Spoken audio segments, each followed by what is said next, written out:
and welcome to That 90s Spider-Man show, where the spider comes in and he is a man, and that wasn't very good, but we'll go with it. I'm Henry, and I'm your host today, and alongside me, he's a lean green podcasting machine, it's Jack. I'm neither lean nor green, but I'll take it. Yeah, I was gonna say lean mean, but like, you're not very mean, you're very nice. I think I'm more mean than I am lean or green. I feel like you're more like, I think you're nicer than you are green, though. I feel all those things are slander, and I feel like that's the least slanderous thing of you, because you can be green, like, environmentally. Actually, no, I'm more green than I am lean. Yeah, and you're definitely not mean when it comes to the environment. Oh, so this is their polar opposites. Yeah. They're specifically mean in terms of greenness. Yeah. Like, you're not punching trees or anything like that. Is the Hulk carbon efficient? Like, I'd imagine so. Like, he doesn't use any kind of electricity. He just run around, like... He doesn't use clothes, really. No. He's all, like, fair trade clothing. Yeah, I'd say so. Yeah. He doesn't wear shoes, because, yeah, like, imagine, like, the amount of times that, like, Nike is, like, use, like, children to, like, make their shoes, and the Hulk's, like, Hulk no, like, exploitation. Hulk fair trade. Whenever you get him food, he's like, is this gluten-free? Well, that wasn't even an impression, he just said it in a normal voice. Yeah, because he's very serious about gluten-free food. Oh, right, He yeah. doesn't even do the affectation. Yeah, no one actually asked him about it. That's Yeah. The Hulk just wants someone to treat him like a human being and Yeah. ask him about what he's really interested in, Yeah. which is The environment. being zero waste. Yeah. Hulk says no more plastic. Do you know that Hulk know that every time we throw away like a plastic bottle, it gets eaten by a whale and the whale dies? Hulk sad by this. Hulk think know like... I think he keeps like saying to people, like coming up and having these speeches about the environment, and then the headlines is like monstrous being destroys city, and he's like, what? No. I was at the recycling plant to recycle things, not destroy things. There's like a tank in there. Think of all the aluminium you can use this for. But, oh yeah, we're doing a podcast, aren't we? So this is episode 7 of That 90s Spider-Man show. Thanks for tuning in. And today we're talking about Kraven the Hunter. Both the guy and the episode title. Yeah, that's actually pretty, like, yeah, usually there's a pun we can make, but not today, because they were like, no, let's play this straight. But yeah, so this episode is episode 7, and it opens on a domestic dispute between a scientist and a man who is not a scientist. Yeah, definitely not.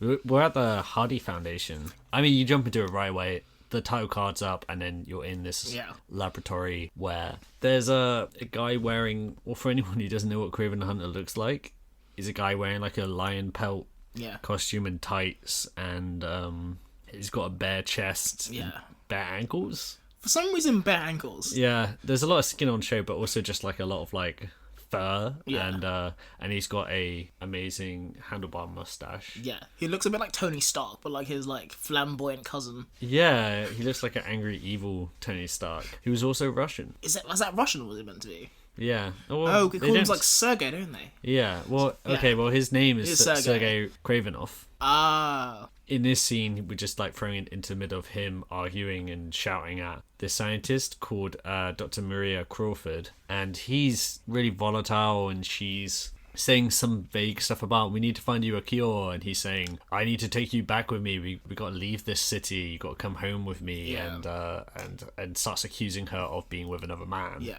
you've got his boombox though, so like the sentiment's gone. Yeah, and it's a terrible apology. Well, yeah, it's not even an apology. It's like, it's very shouty and furniture throwy. Yeah. And at the same time, by coincidence, Peter Parker is coming to the same laboratory to interview for a job. Yeah. And the argument so kind of comes in like, hey, does anyone need any help? And Kraven just throws a table at the door to keep him out. So Maria like flees, going through the fire escape, runs up into the roof of the building. Yep. At which point, Spider-Man appears to save the day, effectively. Yeah, but during this whole altercation, like, she falls off the roof and Spider-Man catches her. So starts the fight between Kraven and Spider-Man. Yeah, and like Spider-Man doesn't initially realize what's going on, because he comes in, he makes his like, you know, quip about like, yeah, like, hey man, like, you part of the circus or whatever, and like he's not taking him seriously, but then Kraven starts to fight, and he's like, oh shit, this guy's actually pretty formidable. But still, again, he's, for most of this episode, actually, he doesn't really take things that seriously. No. To be fair, the episode didn't take itself seriously at all. Like, yeah, that's true. That's true. Which is kind of what's great about it. Yeah. But during this fight, Spider-Man throws Kraven off the side of the building, at which point Kraven just completely disappears. Yeah. So he's like, okay, well, I'm going to get this woman to somewhere safe. Takes her swings it off with her and takes her down a few buildings. And on the way, it's an expedition swing. Yeah, she tells him her entire past. And again, from his point of view, he's like, aside from Kraven being quite strong and dressed weirdly, he's just stumbled across a domestic dispute. Yeah. And they're just arguing and he's getting violent. He's like, I'll get you to safety. And she's like, let me tell you about my life. It's like, God damn, how much further? Yeah, he's thinking like, man, can I literally never just solve a situation like this without it becoming completely bonkers insane as well? Is there something which is a regular dispute where like the husband's been drinking too much? Nope. He has to be a crazy scientist. So yeah, he's talking about this amazing kind of research out in the jungle. She explains that the name of the man, as we've previously said, is Sergei. Is it Sergei or Sergei? I think it's Sergei. Yeah. Right, Sergei Kravenov, who was a big game hunter in Africa. Yeah. Somewhere in Africa. And but eventually became a jungle guide when hunting was outlawed. She kind of briefly says. And she hires him to find one of her fellow scientists who got lost in the jungle doing research. He was called James Reeves. And during the months they're spending together searching for this man, they fall in love. Because he strangles a cobra and just throws it into the bushes. Yeah. Because he's just so amazing and doesn't give a fuck about nature. I think that's the actual moment, isn't it? They're sitting by the fire and then they genuinely kiss right after he saves her from a fuck me on that dead snake. He doesn't even look back. He kind of just grabs it. Oh yeah, okay. Yeah, he just chucks it to one side. It wasn't that impressive. It was just kind of stupid. It's just kind of pissed off now. Or maybe it was just an extremely harmless snake that doesn't bite, and it's just a pest, and she's just very impressed because she doesn't actually know anything about snakes. That was actually just a worm. It's a large worm. But no, yeah, they're falling in love. They're in the jungle. It's jungle love, jungle fever, you could say. And that's where they find Mr. Reeves, Dr. Reeves, even. Yeah, he looks a bit like Carrot Top. Yeah, he looks really strange. He looks like what's his name? He looks like. You think he's the guy from Thundercats? No. But you're on the right lines. He looks like what's his name? He starts with B. He's green. Street Fighter guy. Oh yeah. Maybe we're talking about. He's got orange hair. Yeah. It looks like Blanka. Okay, well, so they're searching for Blanka and they find Blanka. Yeah. Well, they're searching for Reeves and they find Blanka. White Blanka. Yeah, white Blanka, yeah. Blanco Blanka. And it turns out that what's happened is that the scientist has created this serum that can cure any wound or injury or disease, but the downside is it makes you completely feral. And he's used it on himself, and that's why he's gone full Blanka. And and then when they find him, he's just running with the animals now. Yeah, he's just hanging out with animals, and I don't know, he doesn't really seem that unhappy about it, but he's like, okay, we'll take this serum that I made. Yeah. And she's like, wait, no, wait, don't go back to the jungle. And she runs after him, falls down, and is immediately attacked by the same lions he was with 5 minutes ago. It was the hyenas. Oh, they're hyenas? Yeah, it's a pack of hyenas that attacks her. At this point, Sergei runs in to save her from this pack and fights them off one by one. But once they're all gone, he's really gravely injured. It's kind of unclear why, because he's fighting them and all their claws are bared and everything, but then he's just grabbing his head like he's got a concussion. Yeah, and his shirt's been ripped slightly. Yeah. Quality cotton must get to seamstress. But so he's lamenting the loss of his tribal gear. Yeah. And he tribal gear? It's like a khaki shirt. Yeah, I was gonna say jungle gear because it's the jungle costume. I threw it off by saying tribal. Yeah. Which is absolutely not what he's wearing.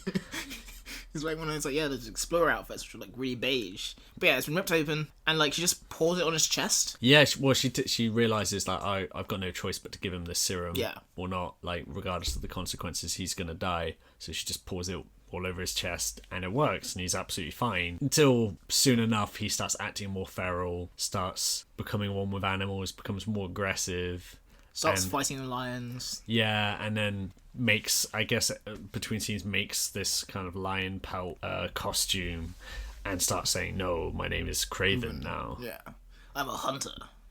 At this point, she's like, okay, well, I need to find a cure, so I need to head back to New York and make this cure. And then he chases her down, and that's where we get to the start of the episode again. Yeah. And in the meantime, Spider-Man's like, okay, great story. I'm just going to dump you in like a random house. Yeah, this is like the guy who lives here is out of town, so you can stay here a bit. And he drops her in through the skylight, and she's like, no, Kraven's gonna find us, he can track us and everything. And he's like, no one can track us, we just swung multiple buildings over, he has no idea who we are. The police will probably catch him, he's just a crazy guy. Yeah, I've got somewhere to go. And he just bolts out. Before he heads off, I will cut to Kraven, who is like sniffing his webbing and using that to track him. And then Maria, meanwhile, is just kind of like... She's a bit panicky because, well... Well, she's panicky because she knows he's going to turn up and just sees a shadow and is like, yeah, I'm getting out of here. I got to stay on her own, got to go make a cure, and just like runs, accidentally leaving behind some research papers, I guess they are. I think one research paper, yeah. Yeah, so she leaves it behind as like a clue by accident. Yeah. And then we find out whose apartment this actually was. Yeah. It was Robbie Robertson from The Bugle, who just enters in, like, smiling, happy. He's just come back from holidays, feeling nice and refreshed. And he comes in and he plays an answer machine message, which lets us all know that JJ has asked him to cut his vacation trip short so that he can, come back and cover a news story. Yeah. And so he's coming home just like, it's just a work thing. But then pretty much immediately... Kraven breaks in and starts shouting at him and saying, you stole my woman and all this stuff. And Robbie's like, what the hell is going on? Who are you? Why are you in my apartment? Who are you? What's going on here? I can still smell her perfume. You are hiding her. You must be the other man. Other man? What are you talking about? And then Kraven finds the research paper and is like, well, you are lying. Yeah. Because I've got this right here. This is proof. And Robbie's still... He's like, who are you? What's happening right now? But he still doesn't believe him, so just kidnaps him. Yeah, as you do. And it's worth mentioning at this point that whenever Kraven comes in a room or the camera cuts to Kraven, jungle music intensifies. It just cuts in every single time. I don't know. It's my favourite thing. Yeah, it's so fun. It's the Jungle Man.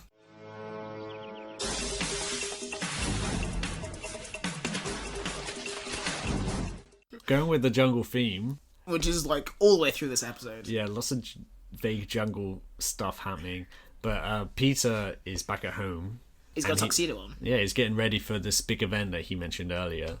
And Aunt May has given him a ticket to it, which she accidentally calls it a jungle animal show when it's a jungle fashion show. Yeah. And he's like, oof, hope there's no animals there.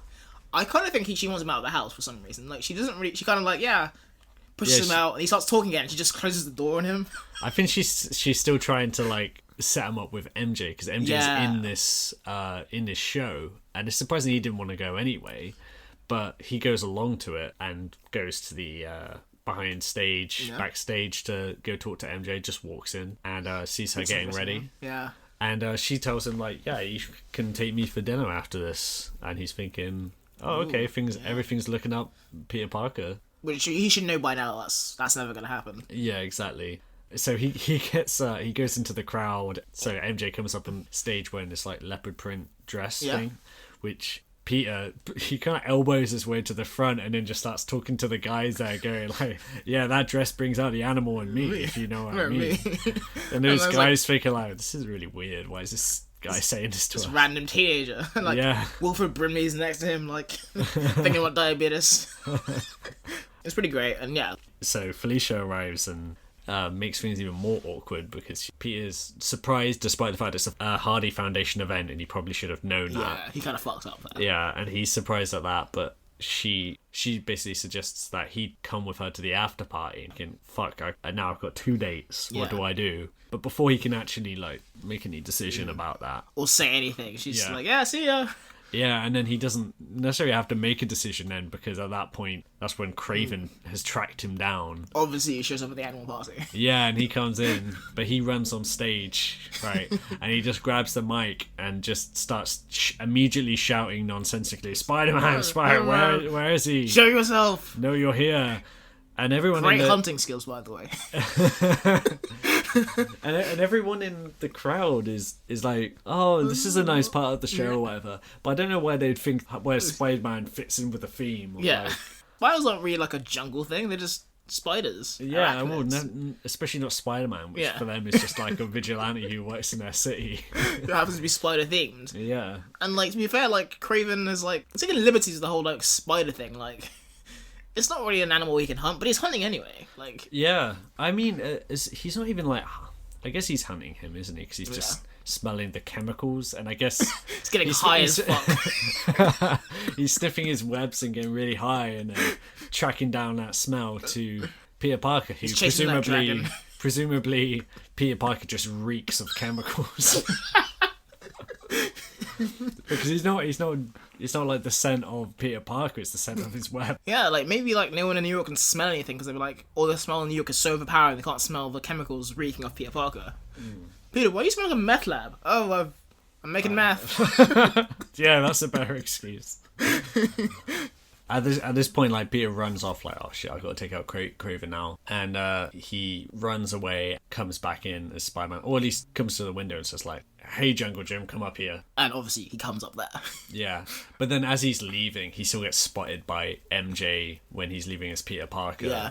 Just like, oh, okay, he's doing the thing again. He's disappearing again. Yeah. He's just running away. Which, again, to her, does she think that he just saw an angry man on stage and just got terrified and ran away? Oh, shit. Or if he's like, he just hates the idea of dating her so much that he will run away. Yeah.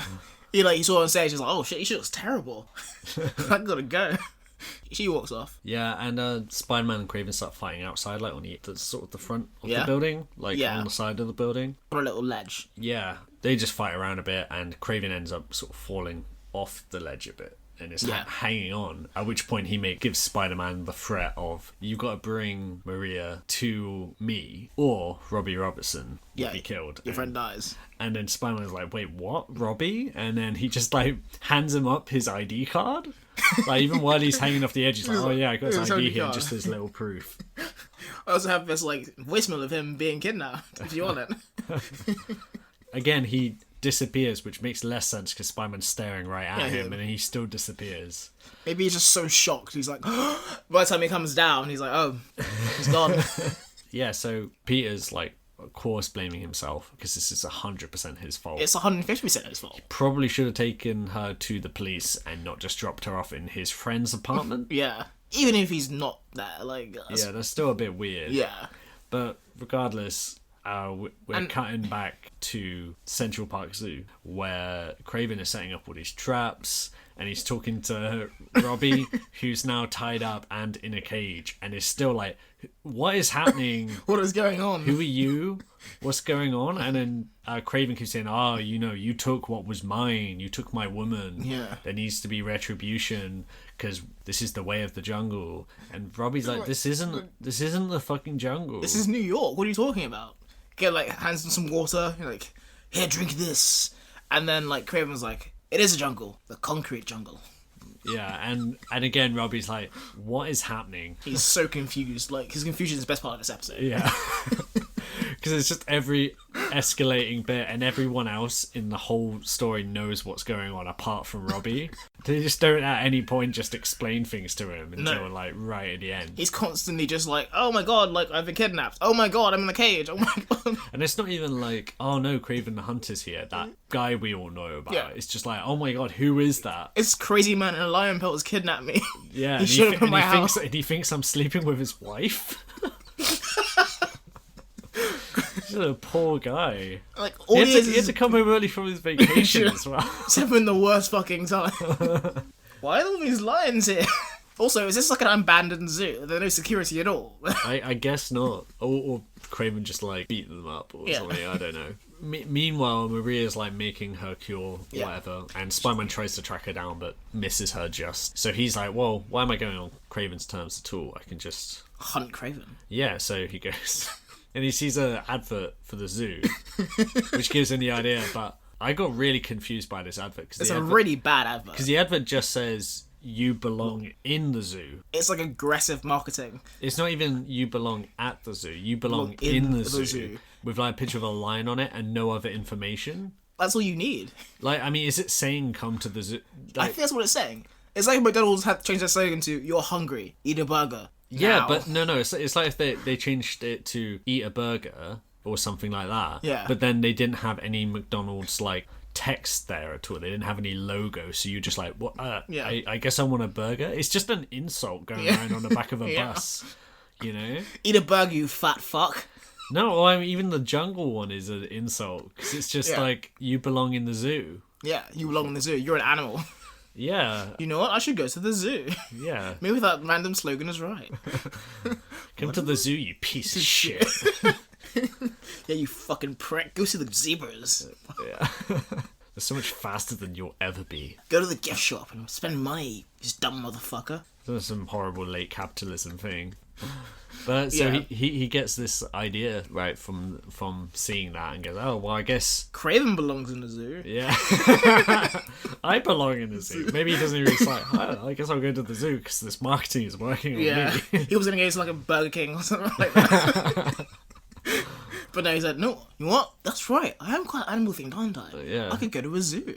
I'm too stressed out. I'm just gonna go for a walk in the zoo. Yeah. So he heads down to Central Park Zoo, but as soon as he gets there, he's kind of immediately hit by several traps that Kraven set up. This Rube Goldberg situation of just a series of things he's falling into, which leaves him falling into water. There's like one with like a stick and a rock where like Kraven just pulls the rock and everything just explodes. Yeah. You're like, sure. Why not? And he falls down, at which point a secret underwater rhino rises up, having been completely submerged under the water. And the rhino was in on it, definitely. Like, I'm just gonna hide here when he comes in. This rhino's evil as fuck. You see, I come up like, I got you, bitch. I'll take you down, motherfucker. So yeah, Spider-Man jumps over the rhino. And they start fighting, and at this point he realizes that Robbie is having again the worst day because he's now hanging, like dangling from a waterfall. Yeah, dangling over a waterfall. She's full of alligators. Just like, what the fuck? Upside down, blindfolded. I was on again. vacation 2 days ago, and now I'm completely fucked up. I'm in mortal peril for what he knows. There's no reason. Yeah. Kraven's like asking where Maria is, and Spider-Man's being honest, I don't know where she is, which just starts up a fight. Yeah. Where Kraven starts to bend the rules, I think, of what counts as like, jungle tactics. Yeah. Because he just starts exploding trees so that they fall on them. Yeah. As if like because it's a falling tree that's still with the theme, as opposed to just being an explosion of a man-made device. Like, technically, it's the baseball bat. That's technically wood, so technically nature. Yeah. So he's throwing shit at him. Like, Spider-Man's... He starts off quite handily, and it just gets, like, overwhelmed by everything going on. But he gets eventually, like... He throws that weird, like, ball thingy with the rope. The bola. Is that what it's called? Yeah. Okay, so yeah. Wait, Ebola? I didn't say Ebola. The bola. The bola. The bola, and then no E. Okay, so he bolas him up, and then that's when Maria shows up. Spider-Man's all fucked up at this point and can't really do much, but Maria enters and immediately steps on another trap, which is this super forceful water which like hits her and sends her flying. She goes flying for like I don't know, 50 feet. The best part of this is that like the rope that triggered the water trap also was holding Robbie Robertson. Yeah. So at this moment he's now plunged into the water with these alligators, while and then Maria, of course, is now been launched into this lion enclosure. So she's got lions going after her, and Spider-Man, of course, goes to save Robbie because Robbie's the best. Yeah, and also because he let it. Like if he died, he'd be like, oh fuck. He died not knowing what was going on whatsoever. It's like if she died, she knew what she was getting into. But Robbie was just like this dude. Yeah. He didn't deserve any of this. I mean, he's gonna have like a really good like op-ed the next day. Like, yesterday I was kidnapped by a crazy Russian man who said I was fucking his wife. That can be the headline. Then I got fired because I missed my appointment with Jonah. But so if that was Eddie Brock, his life, he would have like died 3 times over. He would have lost his job. But God smiled upon Robbie Robertson. Well, not smile upon, but no, they did the opposite. They laughed at him. Well, he should have been dead, really, but no, he's not because I guess he didn't really He was just kind of going with it this whole episode, like, oh, what? Okay, okay, sure. Oh, okay, I'm back at home, I guess. Yeah, he's just too nice to really be, like, frustrated or upset about what's going on. Yeah, that's the point. He's never like, get me down from here, what's going on? He's always just like, hey, who are you? What's your story? Yeah. He's in, like, journalist mode somehow. Gets attacked by lions, he's like, oh yeah, these are lions, right? I wonder what's happening with you guys. Anyone want to comment? Oh shit, you ate my microphone. But he's in the water now, and Spider-Man jumps in. He like webs up a few of the alligators. But at that point, like, his web shooter stopped working for some reason. Oh yeah. He webs them up, and then the third one he can't get, so he just like picks them up and just jumps from he just starts alligator. Hopping. Just hops from head to head until he can get out. Like a really, really like entertaining Donkey Kong level. Yeah, it is actually. Isn't it? Yeah. Meanwhile, Kraven is like jumping into the lion enclosure to save Maria, and just starts fighting him off. Yeah. And they're kind of fucking him up a little bit Because they're lions. Yeah. So Spider-Man comes in to help, and he rips the gate off and sort of fends off the lions with it, and then like webs it to like the enclosure. Yeah, to like keep them back. But at this point, Kraven's already got fucked up. Luckily, Maria's like, oh, I got this antidote, I made it earlier, and pours it on him again. Does she give it to him, like, does he drink it this time? He drinks it this time. Yeah, so she was like, that was where I went wrong last time, so I just poured it all over his... I probably should have used this mouth, which was there. I was just too, like, turned on by how sexy his chest is, so I just poured it all over. Yeah. Like, this will look great. Yeah, this will look great. It might as well, like, save his life. But yeah, so, like, he kind of lies there, and suddenly he comes back to life, he's like, what happened to me? And he's all chill now. Yeah. And Robbie is still there like, hey guys, anyone want to explain what the fuck just happened? Why am I here? And Spider-Man's like, yeah, so... Entirely my fault. Yeah. Again, from his point of view, like, Peter Parker knows Robbie. Spider-Man's had a few interactions with Robbie, but it's not like a friend. So he's like, oh yeah, I just dropped off this, like, fugitive woman who was on the run. I just dropped her off in your place. That's cool, right? And Robbie be like, how the fuck did you know where I lived? Don't worry about it. That's creepy. Yeah. I don't know who you are. And Spider-Man keeps going like, yeah, like, okay, it's okay, friend. He's like, I don't know you. Do you mind if I stay on your couch? I got a friend. He doesn't have a place at the moment. Yeah. I ate all your pizza, man, and you're out of milk. So I mean, it's all solved at this point because they go away in a boat. I'm pretty sure. Yeah, they go back to Africa on this boat. Kraven doesn't change. Well, he seems like he's changed. Oh yeah, he's still in his like Kraven suit. He changed as a person. Yeah. But I mean, what's he gonna do? Like, right, let's all head out to the Gap. Let's get some clothes in now. It's like, let's just go home. I'm assuming he just like swam from Africa and didn't bring any clothes. Yeah, that's also a good point. How did he get to Africa? Like, yeah, there's no way he gets through an American airport. Well, no, I mean he hasn't got anything on him. But he's clearly crazy. Yeah, but I mean, I think they let a lot of crazy people, and it's just like, yeah, but how much liquid do you have on you?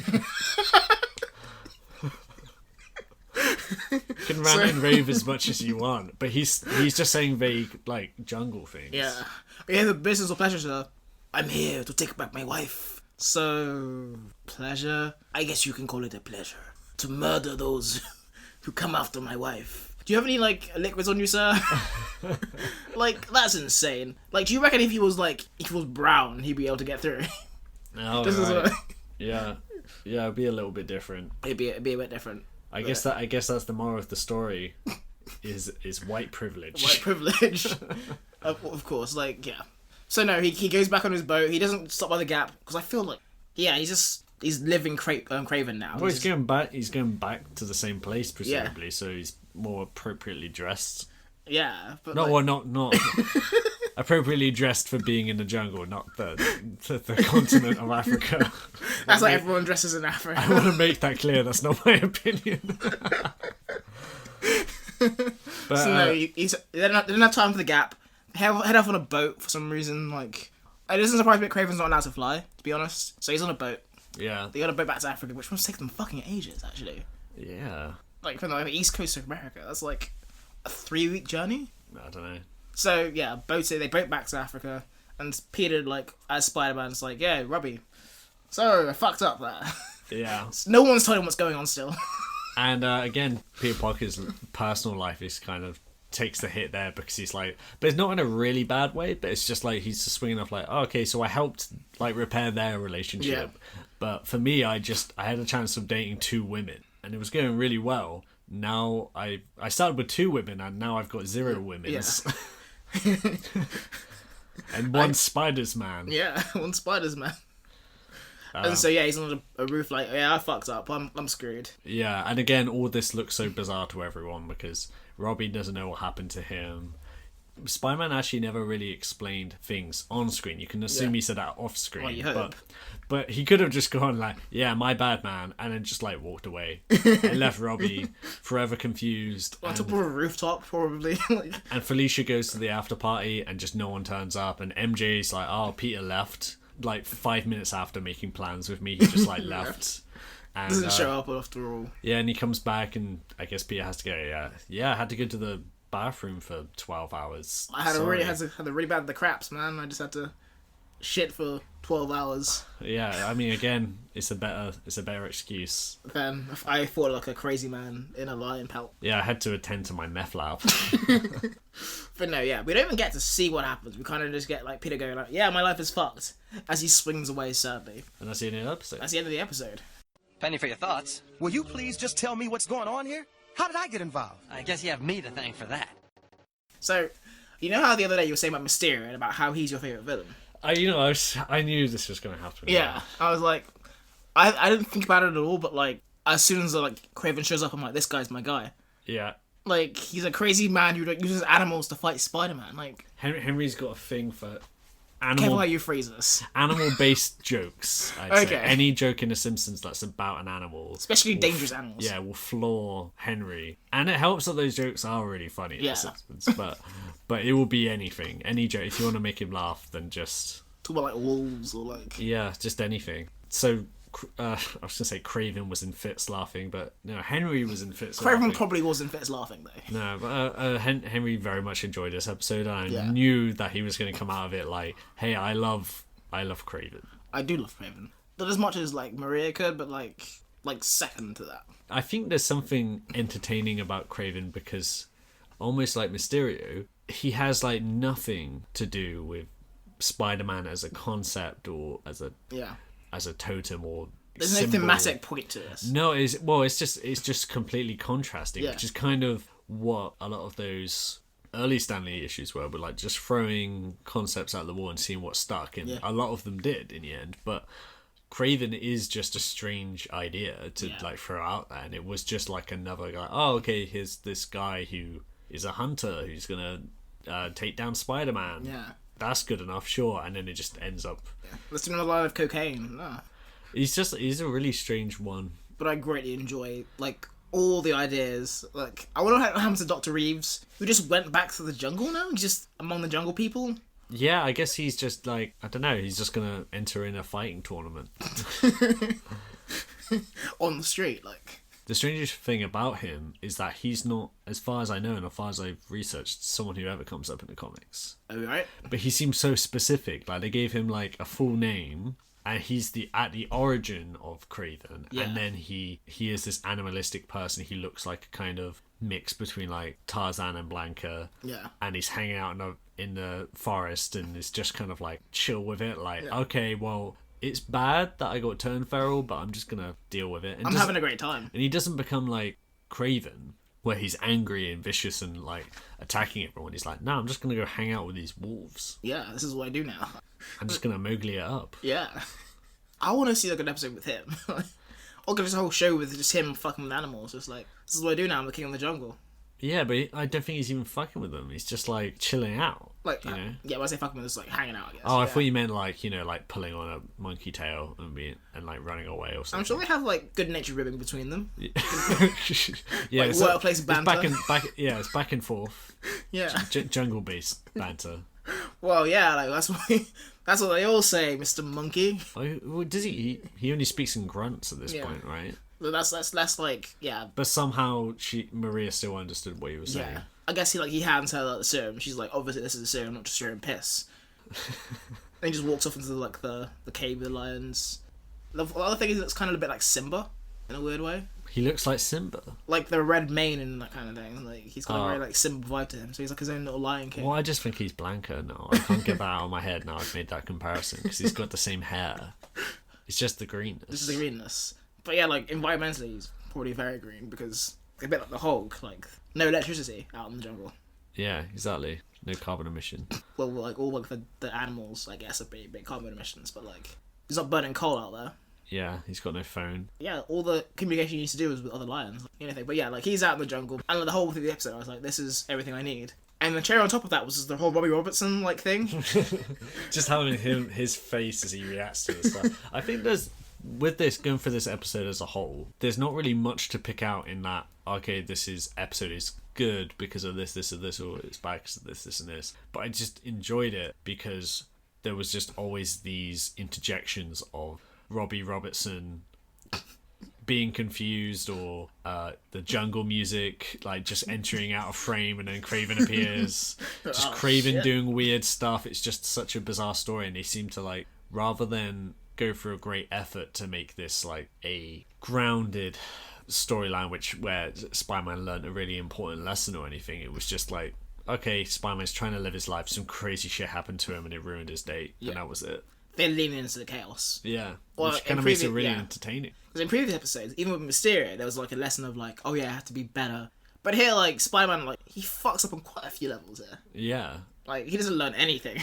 Well, I guess he, throughout the episode, he takes them more seriously. Because right at the start, he's very much like, oh, crazy guy in a jungle costume, and like, yeah, sure, I guess the police will handle this, whatever, and eventually handles it himself. Yeah.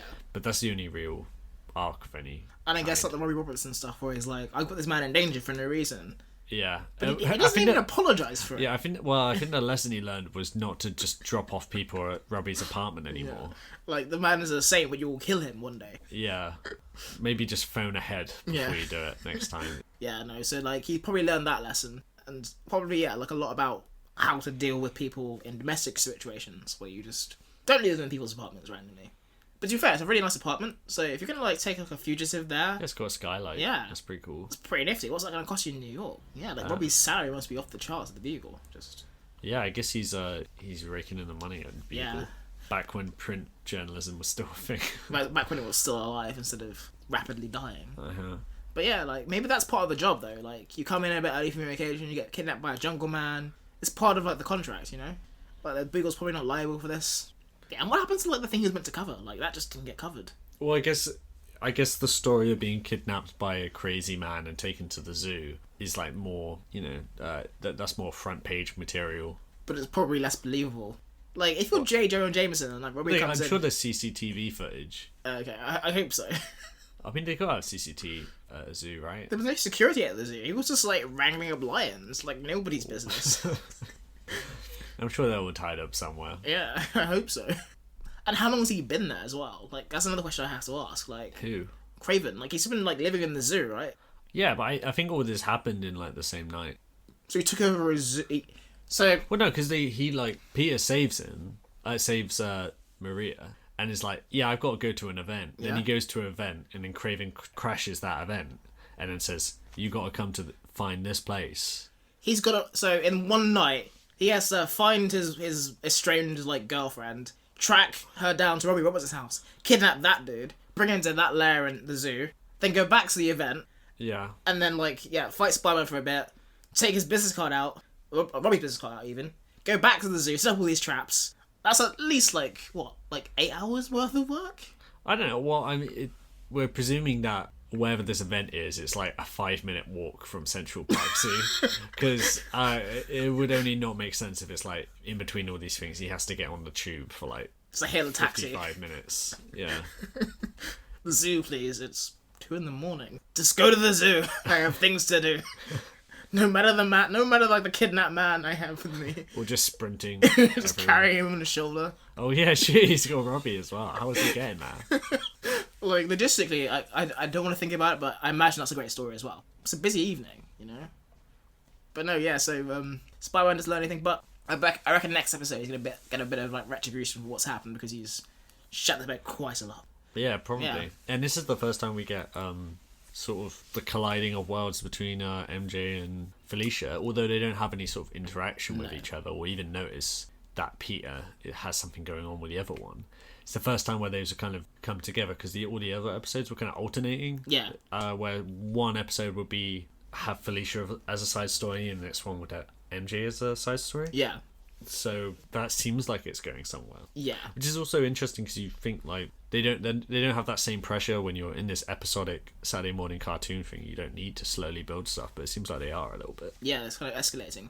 Like, to be honest, in this episode, I was kind of expecting like a Brady Bunch kind of thing, where like Peter would be like, "Oh, I'm gonna be here," and I'm gonna be here at the same time. Yeah, I guess that's another thing, and it's a recurring thing with these episodes. Is there's a lot of passion behind the scenes where they're like, "Yeah, let's deal with this stuff," but then they still like have to do these 20-minute episodes, and it just ends up getting reeled in. And what would have been really entertaining of like, oh god, Kraven's here, but I'm doing this two dates at once thing. That's like a and I'm gonna fight like a jungle bat at the same time. Yeah, exactly. I've got 3 dates at once. But Peter, are you bleeding? But instead, it's kind of like, yeah, I just got to go. That's a much better sitcom, though. To be fair, like the Brady Bunch with like a crazy jungle man like attached. Well, to again, it. this is how I would characterize so many of those early Spider-Man comics, and why I'd recommend them as reading is because a lot of the Stan Lee comics, which is like the first, I don't know, 120 issues or something, they are like, oh, okay, let's take this crazy soap opera or this crazy sitcom situation and this comedy situation, and let's like inject a superhero into it. So it is this kind of crazy stuff, but then with the added complication of, oh, this guy's a superhero as well as like being like a teenager, like Saved by the Bell almost, with like crazy jungle man. Yeah Yeah. And that's kind of the appealing thing about it, because I mean, in those early issues, because you had the letter section, and it, you get a lot of people who are like, hey Stan, can you stop putting the stuff with the girlfriend in it, because I'm here to watch him fight someone. And and then like sort of having a snappy comeback to that. But I think that's what ends up making it great, is because they have that juxtaposition. Yeah. And I'm glad they've got that in this show as well, even if it's like they can only fit in a little bit of it. And I think like as like a superhero, it's like he's the only one who really does that. Like for all the superheroes in the entire like comic universe. You mean Marvel or just general? I think in general. Like the idea of a secret identity isn't really an issue for anyone apart from Peter Parker. Like you could argue like Bruce Wayne, but well, usually they would also have a more specific focus in terms of like, for instance, Bruce Wayne has got to be the billionaire playboy, and Daredevil has to be the lawyer, and they all have like a vocation that they're focusing on. Whereas the fact that Spider-Man's the photographer is one thing, but that's usually directly related to the Spider-Man stuff, as opposed to him having to deal with that. It doesn't bleed into his life at all. Yeah, and a lot of the life stuff is just focused on general life stuff because of that. And I think they're really centered on it. And I think it's the reason they've stuck with that so much is because Stan Lee was so adamant on doing that early on, and making it about something that was relatable to teenagers by focusing on the teenage parts of his life. Yeah. So that as the series went on, and as the new writers took on, a lot of them have kept with it, and a lot of the, not necessarily all bad, but a lot of the less good storylines that come later on are when they get so caught up in their own lore, and like, oh, here's the 10,000 different symbiotes we've introduced, and here's all these clones, and remember this guy, he's doing this now. And when they get so bogged down in that and they forget about his personal life, then it might as well not be Spider-Man anymore. It could just be anyone fighting that villain. Exactly.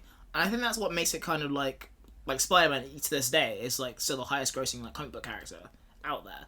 I think like the relatability aspect of it, like sure, like you probably won't like fight like an Optimus Man like every single day, but you will have the option of like the problem even of having two girls like at one time, and there's a third thing happening. I don't have that problem. I mean, like, well, like you can like relate to that problem more than you can relate to like, I don't know, like being a Playboy millionaire or between like being an alien from another planet. Yeah, and also I think the biggest thing that will be relatable is the idea of going through your personal life and having your personal life not go the way you want it to go, and not really being able to explain it because you're like, well, there's this other side to my life, or there's these problems I don't speak about that are weighing me down or holding me back in some way. Yeah. So you don't quite understand how hard it is for me. And that is something which I think a lot of adults have, but like definitely like teenagers have. Yeah. Of like, no one understands how bad I've got it, you know? It's almost like a mental health thing in a way, isn't it?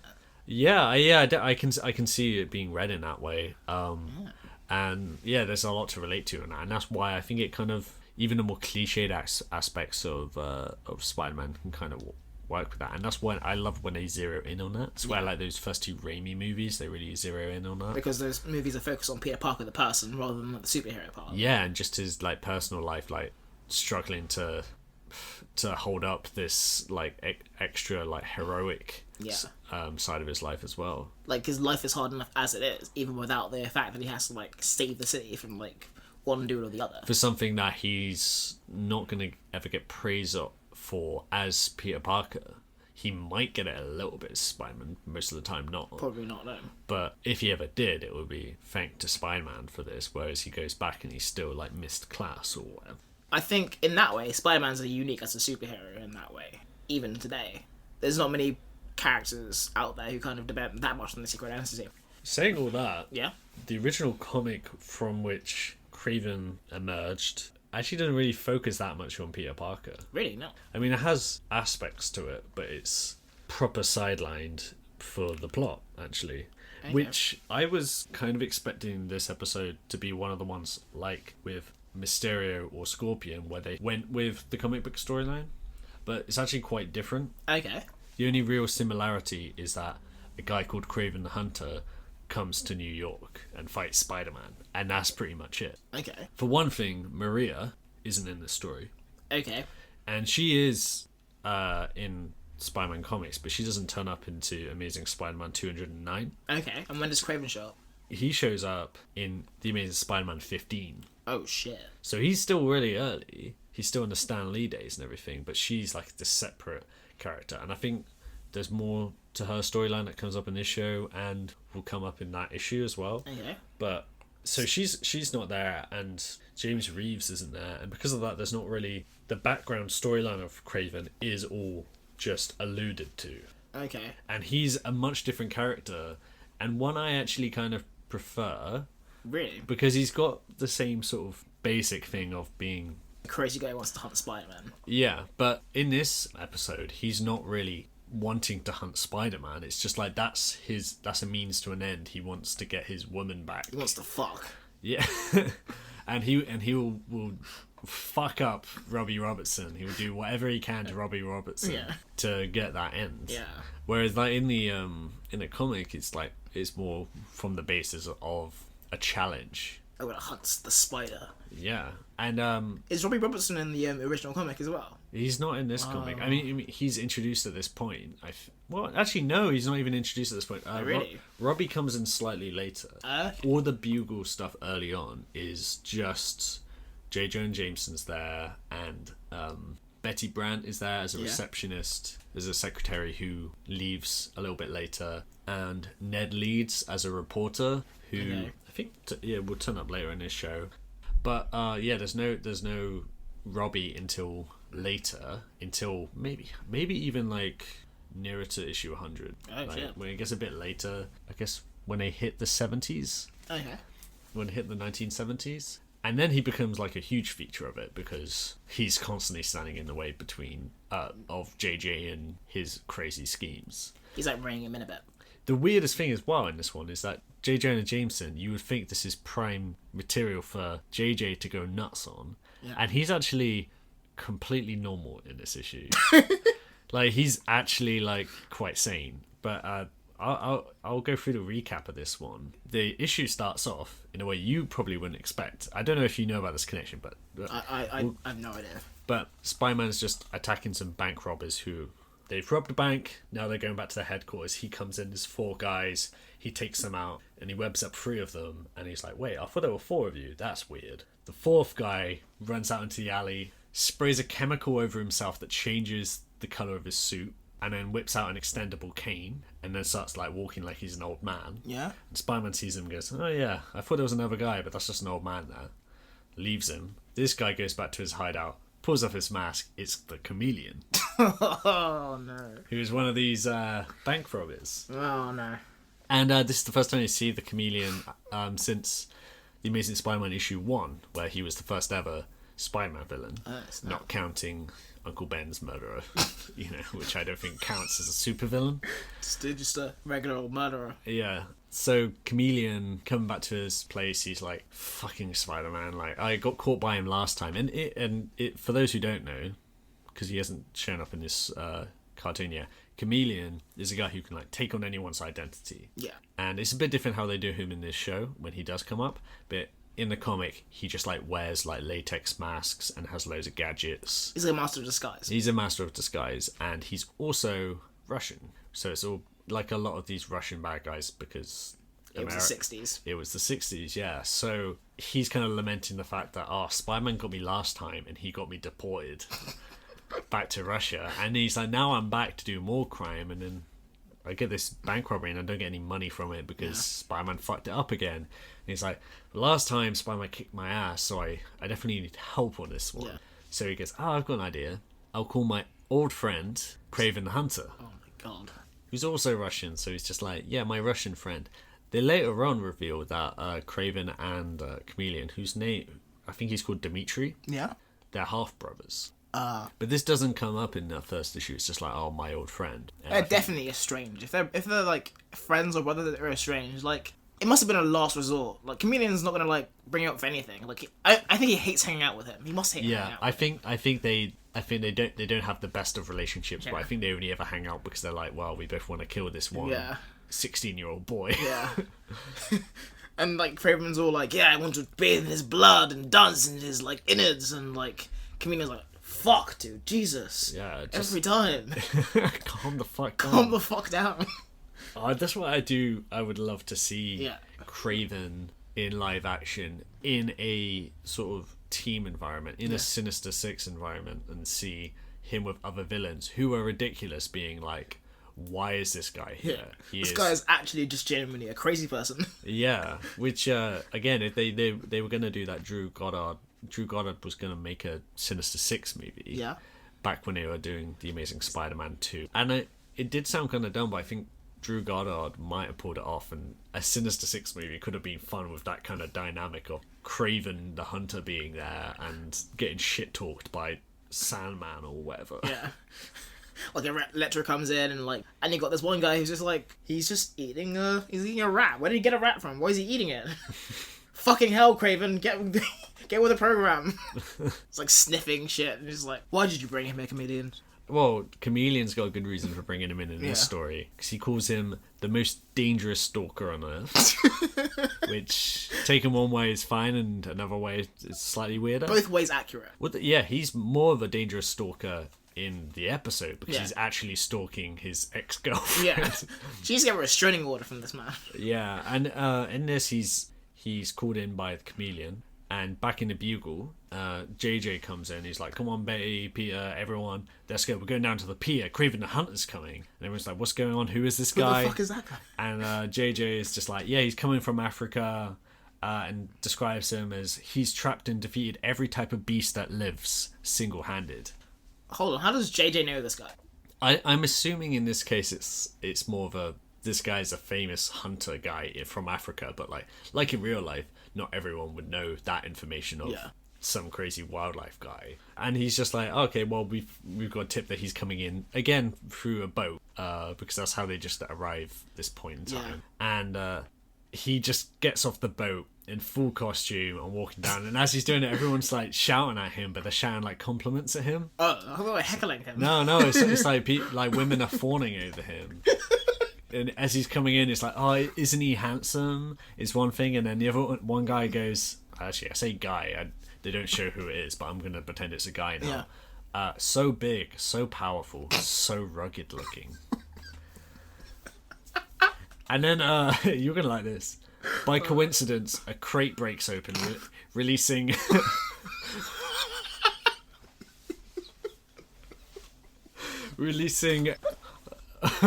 myriad animals.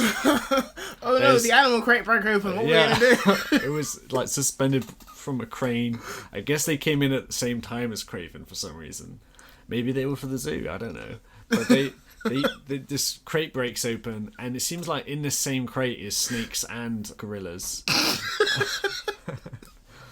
And this is amazing. Peter's then, he's like, oh shit, so he runs to get on his costume, like, I've got to save people from the this. snakes and the gorillas. And these gorillas are massive as well. They're like 9 feet tall. It's pretty mental. It's a big ass gorilla. Yeah, but Spider-Man gets onto the scene, but before he can do anything, he sees Kraven's already taken them on. And Kraven grabs all these snakes and just like grabs them and just chucks them into this barrel. And then he takes on the gorillas, and one he takes down. he takes on Damon Albarn. He does not feel good after that. And he takes one down with what he calls his knockout punch, where he just punches it once in the chest and it's knocked out. It's knocked out. And the other one, he picks it up and just throws it and takes it out. And then Spider-Man's like, oh, this is embarrassing, and just goes back and changes again. Yeah. At which point Jonah is like, all right, Pete, so you get some good photos of that. I was pretty lucky we were all here, right? And then Pete has to be like, nope. I didn't. Sorry, I didn't get anything. And Jonah kind of has a mini meltdown over it, which kind of makes sense. He brought a photographer to the scene. Something dramatic happened. It's like, oh, sorry, I was dicking around. Yeah, I was just taking a whiz in the alley over there. Yeah. Sorry. What happened? Oh, animals everywhere. Yeah, you missed a Russian man like juggle a gorilla. Yeah, he punched a gorilla in the chest. Well, Greenpeace were not happy. I definitely think Peter has some things to say about Kraven. Yeah. I think if Kraven had like social media, he'd just be moaning about vegans all the time. Yeah, because he'd eat meat raw. Yeah. He'd have like he'd get banned from Instagram for like showing a live video of him like killing an elk. Yeah, I feel like Kraven would be like a guest on Alex Jones' podcast or something. You know. He definitely drinks his own piss. Yeah. Anyway,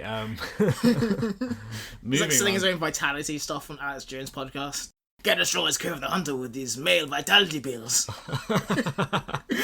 Make you strong as a hunter. With that actually feeds in a little bit later. Oh my god, really? Alex Jones shows up? No, not that side of things. That would be strange for like 1964. Yeah. When Peter's back, he overhears Kraven say that he's here to hunt the most dangerous game, which is Spider-Man. What are you going to say? I was going to say man. Well, yeah, man, spider. But this is when JJ is surprising, because you think Jonah Jameson would jump in at this point and be like... I think he'd cream in his jeans. He'd be like, yeah. He'd be like, yes, someone wants to murder Spider-Man. Love it. Okay, let's go. Here's $1,000. What do you need? Yeah. But instead, he just starts talking to him, and he's like, oh, that's interesting. But he's like, I am behind the idea of you doing this, but remember, it is illegal. You can't just track and hunt a human being in this country. Which I think is like almost J. Jonah Jameson's jingoism is taking over, because he's kind of like, oh, okay, you're coming over here, you know, we got laws in this country, kind of thing. Whereas, and all about the justice. Yeah, with the Jamiroquai. But yeah, the third day doesn't stand for jungle at all. No, stands for justice and jingoism and Jamiroquai. I do kind of wish that either in this episode or in this issue, Jonah was more like loving it. But he's just like proper like, no. He's just like, yeah, just don't break any laws or anything. Kraven heads back to meet up with Chameleon, who like has all these files to give him, like, okay, if you want to study these, find out what his powers are, all this stuff. It's when Kraven's like starts juicing, drinking his jungle potion. Get that jungle juice on. Yeah, and he reveals that he's like, oh yeah, I'll be fine. I'll take out this guy because I've got enhanced strength and agility from this jungle potion that he stole from a witch doctor from an African tribe that no one has heard of. Oh god, really? Yeah, that's the explanation, and there's no flashback or anything. That's just him saying this in dialogue. I just murdered an entire race of indigenous people. Yeah, and that's why the key difference between this and the episode, because the episode they're very much like, he's gonna die if he doesn't have this thing. Yeah, and he's much more sympathetic storyline, and they have a love interest in there who's like trying to save him, and he's a tragic villain or whatever. Whereas in this comic, he's just an asshole, because he's not just a game hunter, which already a dickhead like Russian dude going over to Africa and just killing wildlife, but he's going over there. He's going to like some tribe that has had no contact with the human world, just stole their shit so we can get powerful and kill more animals. Yeah.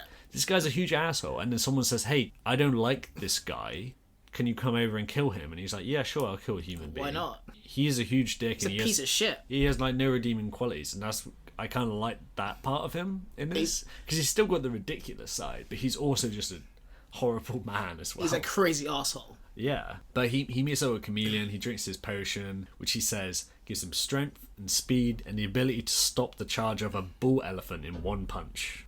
Ouch. It's pretty impressive, to be fair.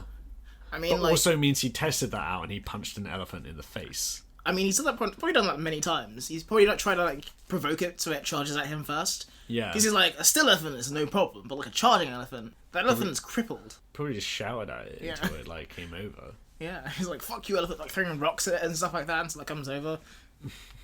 But yeah, this guy's an animal rights nightmare. In this, Spider-Man is like just fighting thugs, at which point Kraven has like left the chameleon and is just like watching him and studying him. And then Spider-Man comes off on the rooftop, sees Kraven, they just start talking, but Kraven immediately starts fighting him. And it's kind of an interesting fight because at one point he gets one clean shot in and he punches Spider-Man so hard in his shoulder that his whole arm goes numb. Oh, so fuck. Spider-Man's fighting with one arm. Okay. And you see in his little thought bubble, Kraven's like, he's still kicking my ass even though he's only got one arm. Oh, nice. So he's kind of still getting his ass kicked, but this is the other thing about him being a dick. He immediately just scratches him with this poison. Because he's like, oh, I'm losing. So, and that's the thing with him. He's always, as a character, he's always about like being the strongest human and the best hunter, but then he will cheat if he's losing. He's greatly insecure. Yeah. And he scratches him with this thing and then runs away. Oh, shit. And Spider-Man changes back into his civilian clothes and he's going around, but he's now just feeling dizzy and he's got the shakes and he's like hiding these symptoms from his aunt and stuff.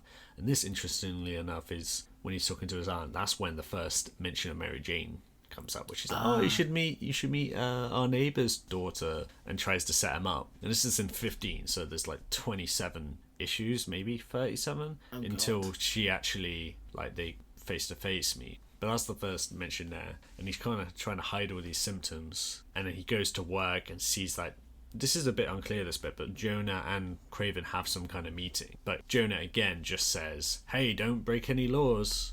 And Kraven's like, yeah, whatever, and leaves. Cool.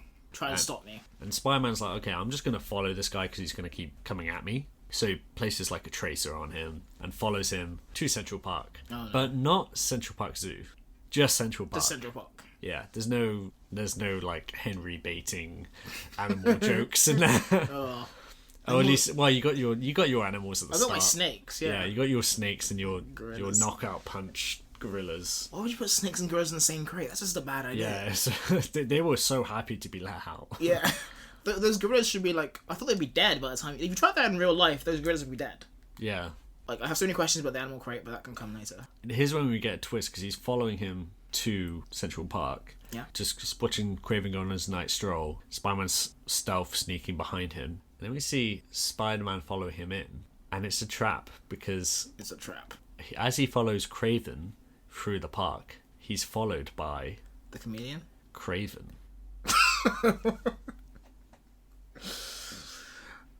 Okay, so is the chameleon involved in this at all? Or is it just Kraven just fucking with this dude? There's two Kravens, no. Oh, God. No. Spider-Man's immediately trapped in a net.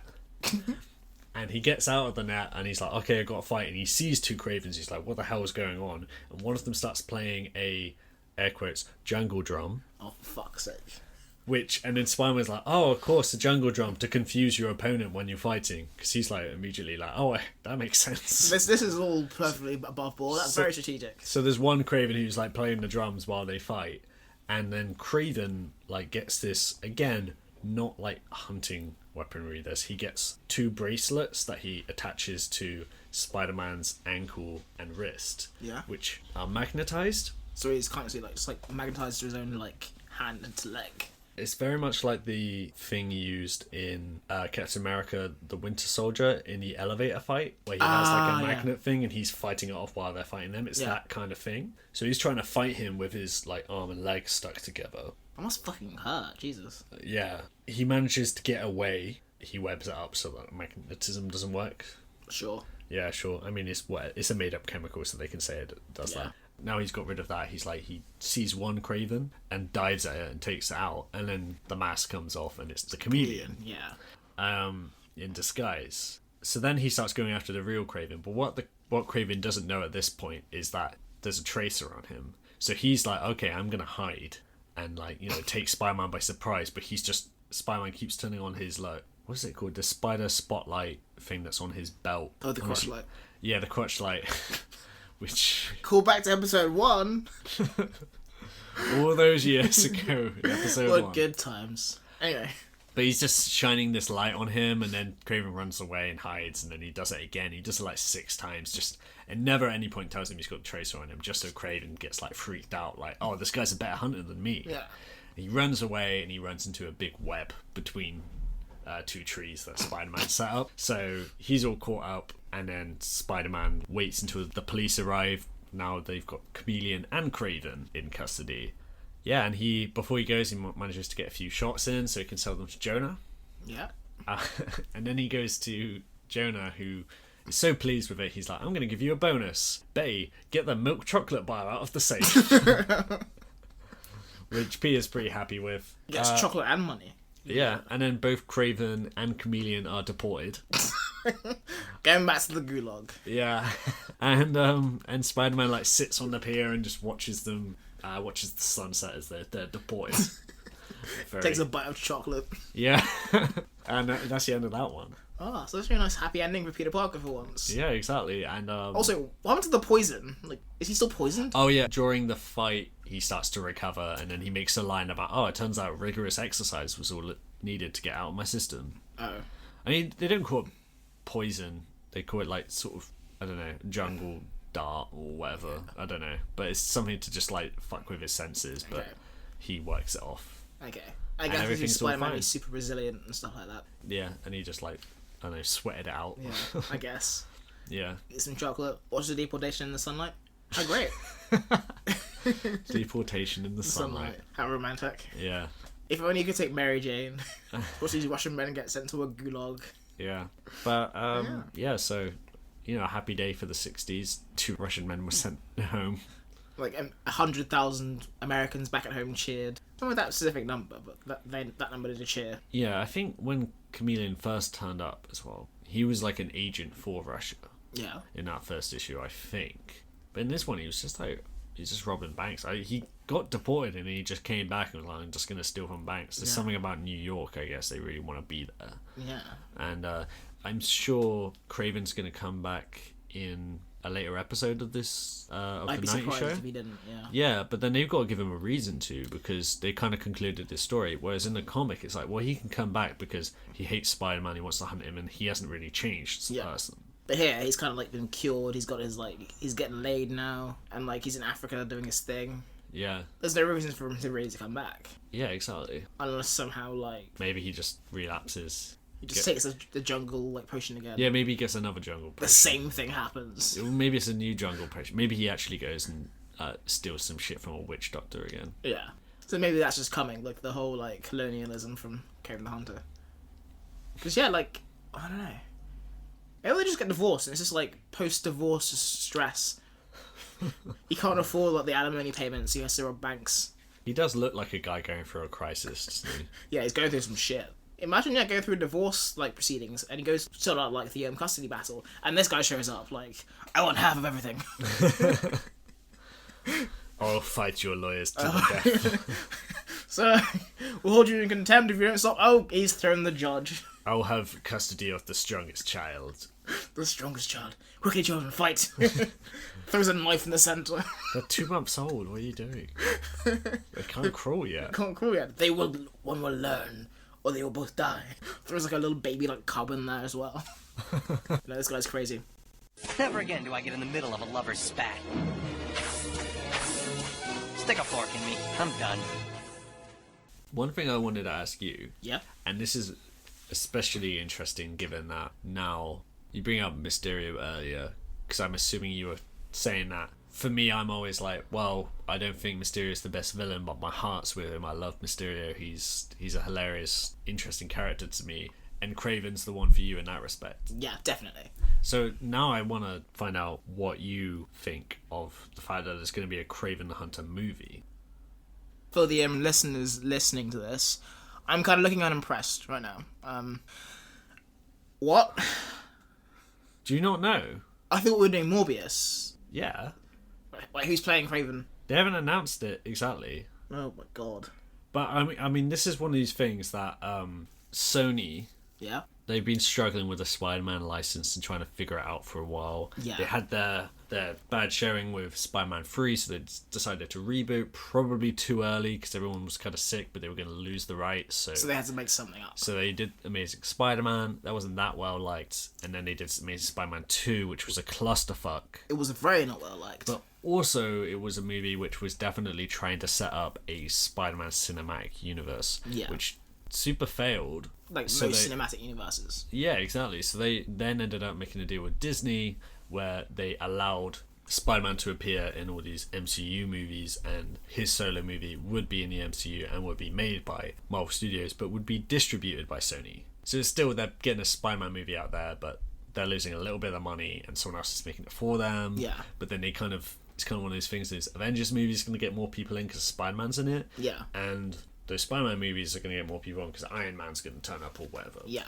So that was the kind of deal they got. But then they were like, okay, let's do Venom, who will come up in this show at some point, but is a villain who's very, very much tied to Spider-Man. To Spider-Man and to Peter Parker. And they found a way, kind of, to make that villain a solo film to himself while being a sort of anti-hero, which is more... They kind of do that in the comics. Venom being an anti-hero. But there's plenty of character development behind that. Yeah, exactly. And so they do their own version of that. But then, you know, the thing that made it work is that they got Tom Hardy in, who sells so many people on watching a movie because everyone loves Tom Hardy. The motherfucker can do anything. Yeah, and me and Henry saw it. Did we see it on opening night? It was fairly close to opening night, yeah. Yeah. I mean, I didn't want to see it, but we still saw it pretty early. We drank through it, and we still needed to drink more afterwards. Yeah, we had I don't know, I had 2 drinks or something. Yeah.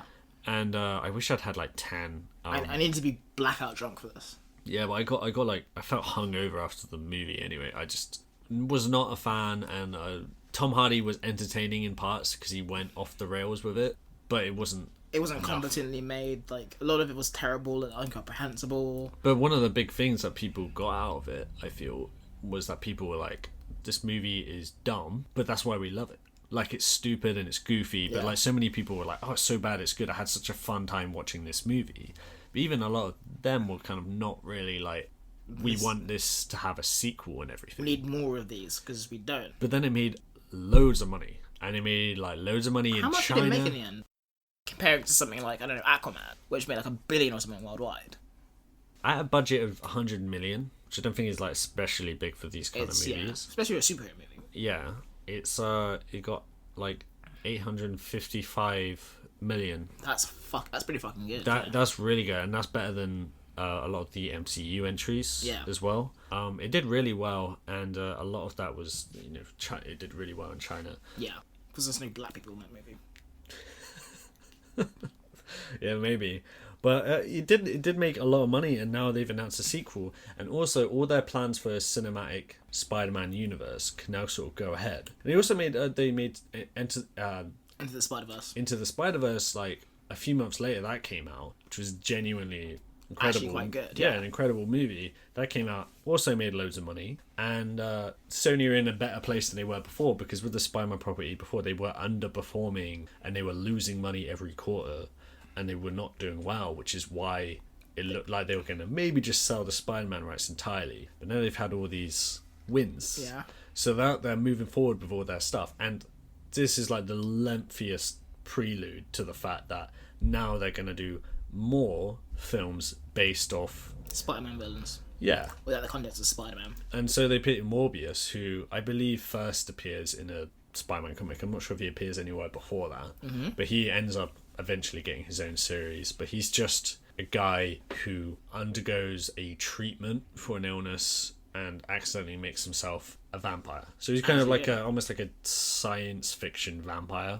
Yeah. So it's not like a mystical fantasy thing, but he just has all the traits of a vampire. But explained by science. Exactly, and he's getting his own movie with Jared Leto playing him. Which is great. Yeah. But that's the next one coming out. And again, Jared Leto, big draw for a lot of people, so that might actually do well. But they've also said that they wanted to do a Kraven the Hunter movie. And this is not one of those things which has been hard confirmed. Morbius is getting Jared Leto's posting promotional stuff for it on his Twitter and stuff now. Oh yeah. Whereas Kraven is going to be after. I think it's going to go like Morbius, Venom 2, and then maybe Kraven after that. But it's more like I think the head of Sony like said it in a statement, like, yeah, we're working on these movies, including Kraven Hunter, including, I think they were going to do a Black Cat and Silver Sable movie. Yeah, I heard that. Which I think was going to be called Silver and Black, which I think is actually a really cool title. Yeah.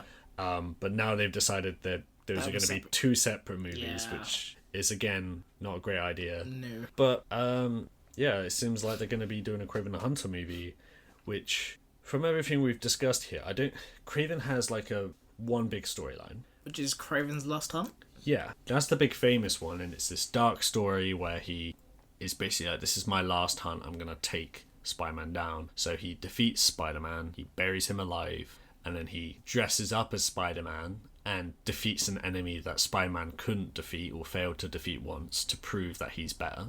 And after proving that he is a superior person, he then shoots himself in the head. It's a super dark story, and it's just one of the few sort of good Spider-Man stories in the 90s that people cling to. Yeah. I believe it's in the 90s anyway. The 90s needs something. Yeah, there's not a lot to work with. Well, yeah, it's 87, so it's not even 90s. Shit. But, that will explain it. And that's a big one, but again, I don't see how you adapt that for the big screen. Without Spider-Man. Yeah, that would be like doing The Dark Knight Returns for your first movie where Batman and Superman meet. Yeah, but what kind of idiot would do that? Yeah, so that's the thing people cling to. And I do love Kraven. And, you know, I love Kraven. Yeah, Henry really loves Kraven. I really love Kraven. Yeah, but I think that he's one of those people where the interesting thing is seeing him interact with someone else. It's fun seeing him interact with Spider-Man and have someone take the piss out of him. Yeah, because he's so ridiculous as a concept. You're like, this is pretty much George of the Jungle, but like a dark, gritty version of George of the Jungle. Exactly. Yeah, it's exactly that. It's also, I think, if you're having him as the protagonist, unless you're gonna go, like, for instance, what at least they seem to be trying to do with Joaquin Phoenix's Joker movie, is like having this dark movie about a villain where you might have some sympathy, but he's also a psychopath or something. Yeah. If they went with Kraven, they can't go too serious because it will just all of it is stupid. Because it is ridiculous. But then also, if you're to take him seriously at any point, or focus on him and actually empathize with him, he's a guy who, at the very least, is someone who kills animals for a living. You know, who's all about trophy game hunting and brags about punching an elephant in the face. Isn't exactly the most, like, charismatic, interesting guy to follow. And if they get, like, I don't know, some sexy, like Zac Efron type to play him to get people in, and again, like, that's the thing that's working for them, is like going, fuck it, okay, Tom Hardy is Venom, okay, fuck it, Jared Leto is Morbius, Daniel Day-Lewis is Kraven. Yeah, well, no, who do we have him as? We already have him set. He can do multiple things. He's got a oh no, he's playing Scorpion. Yeah. Fuck, too late now. Damn. Christian Bale. You know what? He would go super fucking method. It would be great. What? No, you got to have someone, like, one of the names that gets thrown around a lot by fans thinking of, like, who they want to cast is, and I can never say his name, but is Joe Manganiello. Yeah. Oh, as in, like, Flash Thompson from the Raimi Spider-Man films. Yeah, which everyone will forget, including me, forgot about. Oh my god. But he's actually quite a good fit for Kraven, I think. Yeah. But again, yeah, have him set as some sexy asshole Kraven who turns up in a Spider-Man movie, you know? Yeah. I don't need 2 hours of character development to explain why this guy thinks it's fun to beat up animals and there's no amount of exposition that makes it yeah, okay. the more you focus on it, the less interesting it gets. Yeah. Which is what they said about Venom, to be fair. Yeah, but at least Venom, there's a lot of lore there. There's a lot of... The symbiote itself is complicated and strange, and the idea of a character having, like, sharing, like, a parasite that's kind of helpful but also not. There is stuff there. There's a good story there. There's a story there, and whether they do it well or not is up to you. But with Kraven, I just don't see how that could ever work, and I kind of hope that they just don't end up doing it. Or if he just turns up in it, I'd rather see Kraven turn up in a Venom movie. Yeah. Even though that doesn't really make sense, it's fine, you know. Do you know how I think they'll do it? like, I had this idea for a book, actually, that, like, if they end up doing it at Sony, like, you owe me royalties. But I think they might take from James Reeves' version. So they'll have him as, like, a scientist who's working on a cure for, like, animals or whatever. And he'll get lost in the jungle, become, like, really, like, at one with the animals. And they might have him, like, I don't know, get, like, transported to New York because his favourite lion got, like, deported. Or taken to New York to be in a zoo. Right. Oh, no. Wait, so his hunter... So he's a hunter, but he's only a hunter in terms of, like, he's become, like, a feral lion-type creature. He's fighting with his own, like, humanity as well. But he's never, at any point, like, just, like, running around with a gun and shooting animals. No. So they could just trim out everything about him that makes him, like, an asshole. And just keep the look and... Like, the basic animal theme of it. Yeah, actually, you know what? I can see them doing that. Yeah. I can see someone having this conversation right now, Yeah. and some producers deciding that. I really hope it's me first because I can claim copyright and I can get money from this. But, like, I'm happy if also, like, just to have the self-satisfaction of knowing if I guessed it ahead of time. Yeah, if Daniel Day-Lewis gets cast as Scorpion, then we should make some money. Agent's fees, at least. Yeah. Yeah. That's what I'm hoping, at least. We got that gig. He needs help. Yeah. He needs help. He needs money. Guy to retire was going so badly. Yeah. He's, like, going to hiding. One last job. One last ride. Do you reckon this is all part of, like, his retirement film where he plays a retired person? Man, there's gonna be so many, like, film buffs who are so upset, like art film geeks, you know, who hate superhero movies, and they're like, Daniel Day-Lewis comes back for one last film. Oh my god, is he gonna team up with Paul Thomas Anderson again? No, he's playing the Scorpion. In a standalone film. Yeah, in a standalone film. He's in Morbius too. He plays Matt Gargan, but without the powers. He's just like, going to get shit on for 2 hours. No, that's the Netflix version of Scorpion. Is he just doesn't have any powers, and he. Yeah, no.